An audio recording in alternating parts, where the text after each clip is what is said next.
তিনি 1987 সালে ফুরফুরা শরীফের পীর পরিবারে জন্মগ্রহণ করেন। ছোটবেলা থেকে দুরন্ত ও জেদি ছিলেন।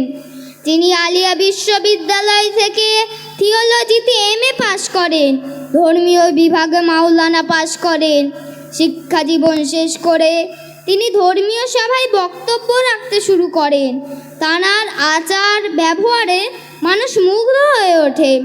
তিনি রাতের ঘুম হারাম করে গরিব, অসহায়, পিছিয়ে পড়া মানুষের কথা ভাবতে শুরু করে। তাই সর্বপ্রথম 2016 সালে আহলে সুন্নাতুল জামাত নামে একটি অরাজনৈতিক সংগঠন প্রতিষ্ঠিত করেন। এই সংগঠনের মাধ্যমে সমাজের অসহায় মানুষের সেবা, মাদ্রাসা, মক্তব, মেধাবী ছাত্রদের অর্থদান এবং নিপীড়িত মানুষের কণ্ঠ হয়ে ওঠেন।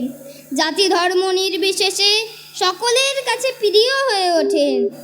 তাঁর জীবনের সুখ, শান্তি, আরাম, আয়েশ সব কিছু ত্যাগ করে বাংলার অলিতে গুলিতে ছুটে বেড়াচ্ছেন।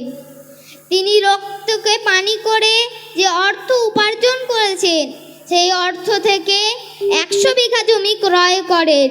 সেই জমিতে পিছিয়ে পড়া জাতির জন্য জ্ঞানের শহর গড়ে তোলার কাজে রাত দিন ব্যস্ত হয়ে আছেন। আজ আমরা যেটা বিপদের মুখে ভাবছি, তিনি সেটা আজ থেকে 10 বছর আগে অনুমান করেছিলেন। সেই সময় থেকে এই জাতিকে বাঁচাবার সব রকম চেষ্টা করে চলেছেন। শেষ পর্যন্ত তাঁর একমাত্র ছোট ভাই নওশাদ সিদ্দিকীকে রাজনীতির ময়দানে দাঁড় করিয়েছেন। কিছু মুনাফেক মুসলমান ও কিছু দেশদ্রোহী তাঁকে সমাজের কাছে দেশদ্রোহীর দালাল বলে চিহ্নিত করার চেষ্টা চালাচ্ছে। এসবকে তোয়াক্কা না করে 24 পরগনা, মালদা, মুর্শিদাবাদ, মেদিনীপুর, হাওড়া, হুগলি, এপার বাংলা ও ওপার বাংলা দাপিয়ে বেড়াচ্ছেন। ইসলাম মানে শান্তি ও ঈমান কথার অর্থ বিশ্বাস, সেটা তাঁকে লক্ষ্য করলে বোঝা যায়। তিনি নীতিতে কঠোর, লক্ষ্যে স্থির, বিশ্বাসে রাসূল, ভরসায় আল্লাহ। তিনি নবীর রেখে যাওয়া মানব প্রেম, ধর্মপ্রেম ও দেশপ্রেম বাংলার লক্ষ লক্ষ যুবকের হৃদয়ে ঢুকিয়ে দিয়েছেন। বর্তমান সময় একমাত্র তিনিই আছেন অত্যাচারিত শাসকের চোখে চোখ রেখে অন্যায়কে অন্যায় ও ন্যায়কে ন্যায় বলার সাহস রাখেন। তিনি হলেন অখণ্ড বঙ্গ ও আসামের উলিল আমর মুজাদ্দেদুজ জামান হযরত পীর আবু বকর সিদ্দিকী রহমাতুল্লাহ আলাইহির চতুর্থ প্রজন্ম। পীর পরিবারের সন্তান হয়েও সকলের কাছে ভাইজান নামে পরিচিত। তিনি আর অন্য কেউ না, তিনি হলেন লক্ষ লক্ষ যুবকের নয়নের মণি পীর মোহাম্মদ আব্বাস সিদ্দিকী ভাইজান। যদি আমরা সবাই মিলে এই নেতাকে সম্পূর্ণভাবে সমর্থন করতে পারি এবং তাঁর ক্ষমতার হাতকে শক্ত করে তুলতে পারি, আমার বিশ্বাস এই সমাজ ও এই বাংলা নতুন রূপে আবার সেজে উঠবে। আল্লাহর কাছে দোয়া করি তিনি আমার প্রাণের প্রিয় ভাইজানের শরীর, মন ও সকল দিক থেকে সুস্থ ও সাহায্য করুক, আমিন। কবির ভাষায় শেষ করি। সংখ্যায় কম বলে দেব না মোরা দুর্বল, মারতেও পারি, মরতেও পারি, ইমানি শক্তিতে মোরা অনেক সবল। এদেশ আমার, এ রাজ্য আমার, তোমরা জেনে রাখো সংবিধানই দিয়েছে এদেশে মাথা তুলে আমাদের বাঁচার অধিকার। জয় হিন্দ। ভারতীয় সংবিধান জিন্দাবাদ, পবিত্র ভারতবর্ষ জিন্দাবাদ, আহলে সুন্নাতুল জামাত জিন্দাবাদ, প্রাণের প্রিয় ভাইজান আব্বাস সিদ্দিকী জিন্দাবাদ। নারে তাকবীর, নারে তাকবীর। মির্জাদা আব্বাস সিদ্দিকী ভাইজান, মির্জাদা আব্বাস সিদ্দিকী ভাইজান, ফুরফুরা শরীফ আহলে সুন্নাতুল জামাত, ফুরফুরা শরীফ আহলে সুন্নাতুল জামাত। ভারতবর্ষ, ভারতবর্ষ, ভারতবর্ষ। ধন্যবাদ এই ছোট্ট শিশু আমরা সকলেই ধন্যবাদ দেব এবং আমরা আজ থেকে আশা রাখবো আল্লাহর কাছে আমরা আশা করব এরকম সন্তান যেন আমাদের সকলের পরিবারে এক একটি করে দেয়, কারণ আমাদের বোঝার ক্ষমতা হয়নি, এই ছোট্ট শিশুটি বুঝেছে আমাদের কেমন নেতার প্রয়োজন। তাই আমি আবারও তাকে ধন্যবাদ দিচ্ছি। ধন্যবাদ মোহাম্মদ জুলফিকার আলীকে।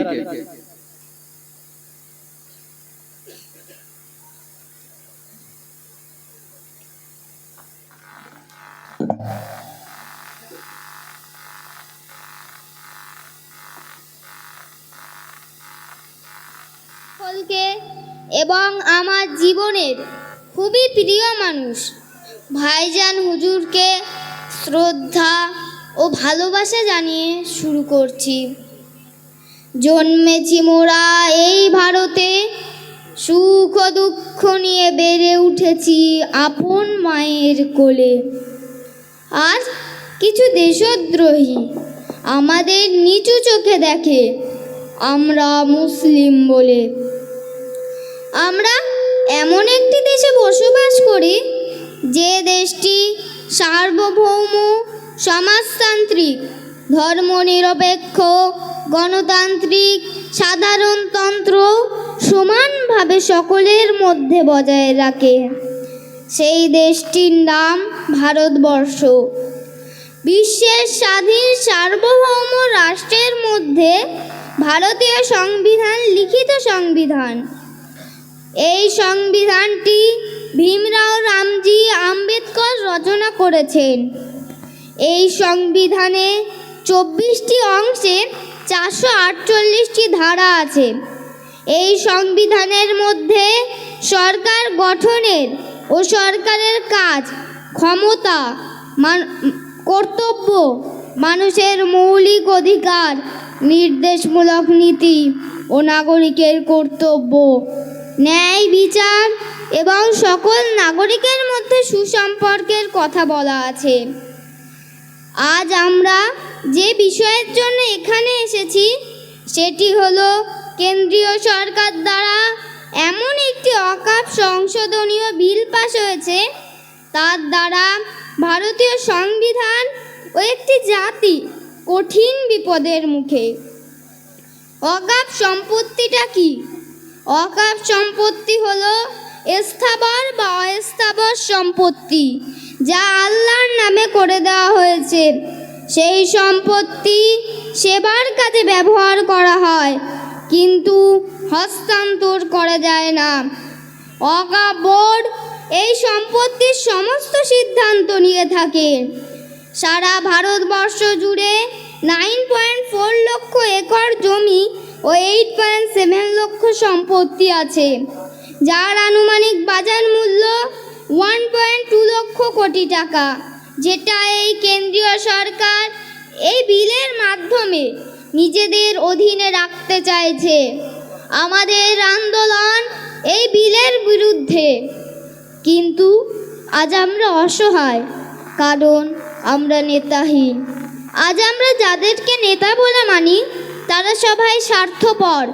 তারা আমাদেরকে একদল শাসকের কাছে বড় অঙ্কের টাকায় বিক্রি করেছে। আমরা ভীতু, আমরা ক্ষুধার্ত, দিশাহীন পথের পথিক। চারিদিক থেকে যেভাবে আমাদের সমাজ ব্যবস্থার জীবনে এমন অন্ধকার নেমে এসেছে তা নিয়ে আমরা বড় চিন্তিত। এই সময় এমন এক নেতার প্রয়োজন, তিনি শুধু পারে এই অন্ধকার সমাজকে আলোর রাস্তায় পরিচালিত করতে। তোমরা কি সেই নেতার সন্ধান দিতে পারো? আমি পারি সেই নেতার সন্ধান ও পরিচয় দিতে।